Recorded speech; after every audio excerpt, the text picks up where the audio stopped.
Halo semua, Hamam di sini. Dan hari ini kita akan membahas fungsi LED. Seperti apa? Langsung saja.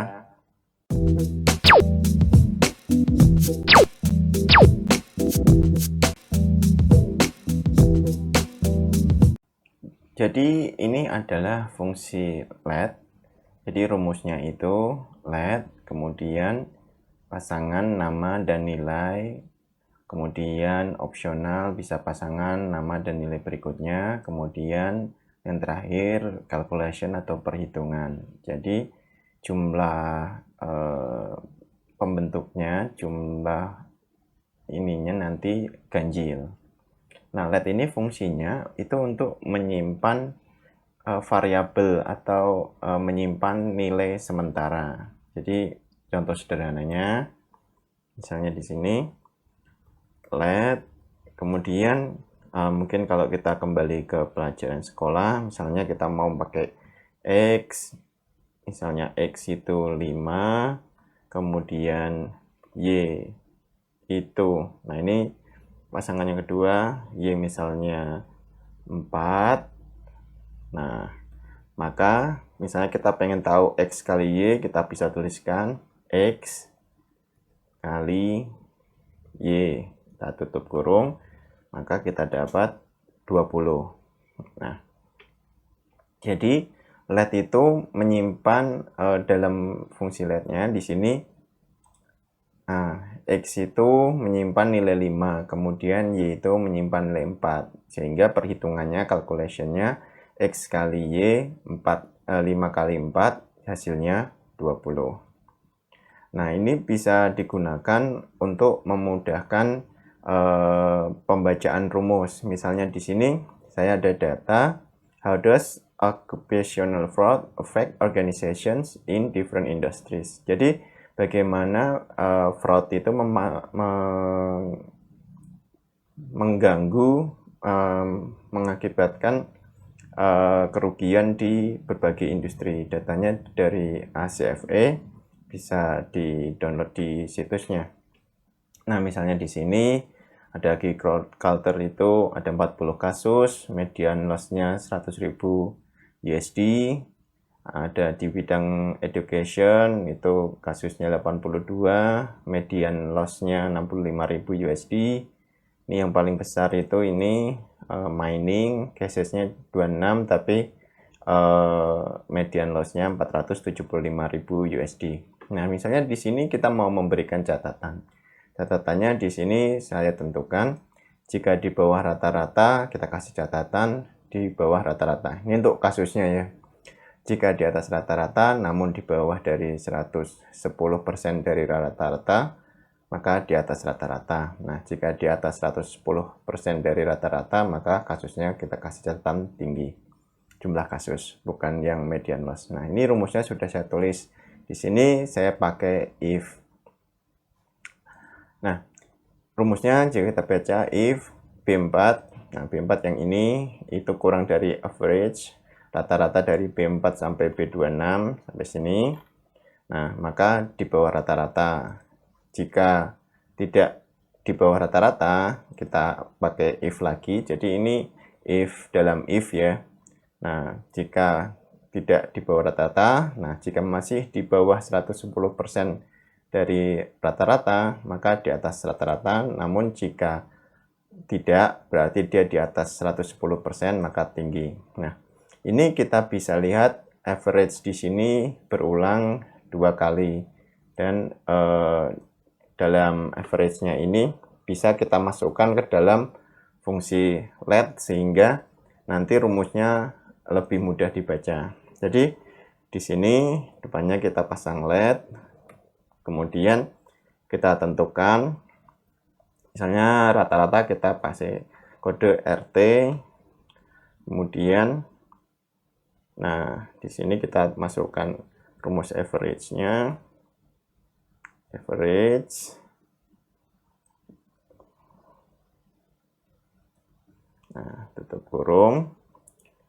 Nah, kemudian untuk memudahkan kita taruh rumusnya di bawahnya, kita kasih koma, kemudian kita tekan Alt dan Enter, maka dia ke bawah. Nah, sekarang average yang ini bisa kita ganti dengan RT atau mungkin RT kali ya, biar rata-rata gitu. Nah, jadi di sini kita ganti jadi RT dan di sini juga kita ganti jadi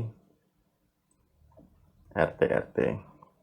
Nah, kalau kita enter, kurang satu tutup kurung, kita oke kan, kita yes kan.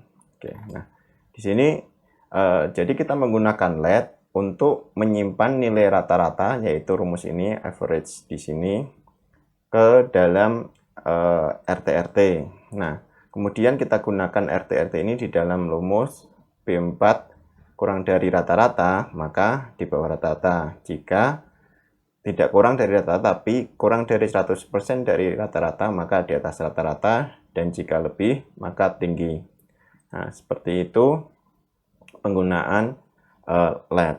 Nah, namun, jika kita copy ke bawah, kita coba. Nah, di sini semuanya ada yang di bawah rata-rata. Nah, namun di sini ada pergeseran. Kita lihat rumus pertama ini dari B4 sampai B26. Nah, di sini sudah berubah B5. Nah, makanya kalau kita mau mengcopy ke bawah, maka di sini perlu kita fixkan. Kita gunakan F4. Yang ini juga kita F4 kan. Nah, dan kemudian kita enter dan kita copy ke bawah. Oke. Nah, di sini yang ini tinggi, ini tinggi. Nah, ini tinggi, ini di atas rata-rata. Nah, jadi rumus LED itu bisa kita copy dan di tiap-tiap posisinya dia akan membuat satu variabel yang hanya akan dapat digunakan di dalam rumus itu. Jadi RT yang di sini hanya kebaca di rumus ini, tidak kebaca di bawahnya. Yang di bawahnya itu RT yang di sini, rata-rata di sini itu meskipun kita rumusnya sama, average dari B4 sampai B26, tapi dia hanya berfungsi di dalam rumus ini. Oke, kita coba contoh satu lagi. Ini data yang sama. Nah, kita misalnya di sini mau bikin menu. Di sini ada menunya, ada total, max, min, rata-rata bisa dipilih, diklik. Ini kita masukinnya dari developer, kemudian insert, kemudian yang ini option button. Nah, di sini itu berkorelasi dengan angka yang di sini. Jadi total maka dia 1, max dia 2, min dia 3, rata-rata 4. Nah, kita pengen berdasarkan menu yang dipilih di sini nanti jumlah kasusnya muncul.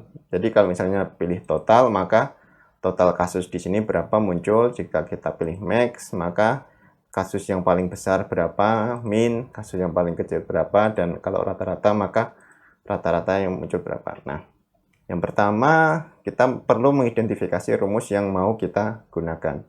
Jadi di sini yang bisa kita gunakan adalah subtotal. Nah, subtotal. Nah, di sini subtotal itu memungkinkan kita untuk memilih mau melihat average atau count. Jadi di sini banyak pilihan. Jadi 4 yang kita pakai ini ada kalau total itu sum, berarti kita tulis 9. Di sini kan 9. Nah, kemudian misalnya nanti max itu 4, min 5, kalau average 1, nah 9. Nah, kemudian ref-nya ini itu kita pilih mana sih yang mau kita cari sum-nya gitu.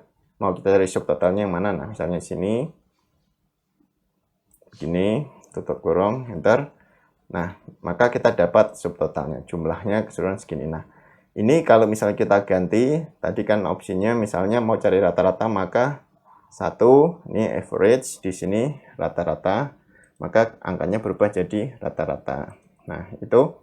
Nah, di sini sudah saya screenshot supaya memudahkan kita nanti ketika mau mengambil rata-rata itu berapa kodenya. Nah, rumus satunya lagi adalah kita mengganti, kalau di sini kan satunya kita tulis manual. Nah, kita pengen 1 atau 9 tadi, sum tadi itu berdasarkan yang angka yang di sini. Nah, cuma angka di sini kan tidak sesuai ya. Jadi kalau total kan itu yang muncul 1. Nah, 1 padahal kita pengennya total itu 9. Nah, jadi kita bisa menggunakan choose sederhana. Ini rumusnya. Index number itu yang ini yang mau kita translasikan. Jadi ini berurutan. Berikutnya kita kalau 1 apa? Kalau 1 berarti ini total, berarti sum itu 9. Kalau 2 apa? 2 itu max, berarti 4 di sini. Min itu 5 dan average itu 1. Nah, jadi kalau kita pilih total di sini jadi 1, terus hasilnya di sini jadi angka 9 yang nanti kita representasikan ke rumus yang di sini yaitu sum. Jadi misalnya kita pilih max, di sini 2, ini jadi 4, min 3 jadi 5, dan rata-rata 4 di sini jadi 1 yaitu average. Nah, sekarang kita coba masukkan ke fungsi let.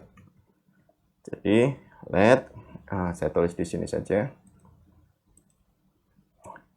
Kita langsung alt enter. Nah, misalnya yang pertama kita yang kode ini kita jadikan KD. Oke. Nah, kemudian alt enter lagi. Yang berikutnya ini range-nya misalnya kita pilih nama RNG range. Itu dari sini cases sampai sini. Nah, kemudian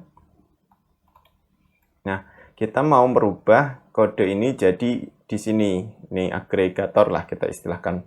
Nah, karena agregator kita pakai istilah AGG. Nah, di sini kan tadi kita pakai choose, jadi di sini rumusnya choose kita masukkan. Choose, kemudian index number-nya kita sudah tentukan di sini yaitu KD, maka di sini KD.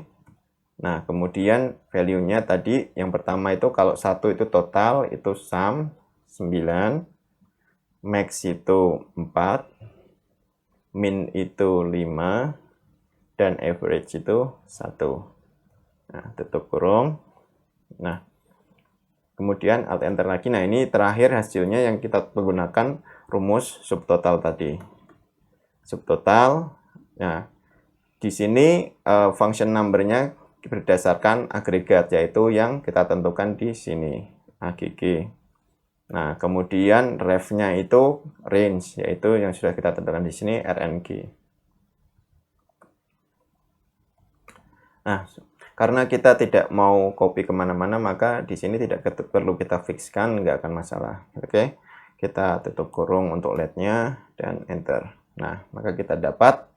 Nah, ini karena rata-rata komanya banyak, kita setting agar komanya 1 saja.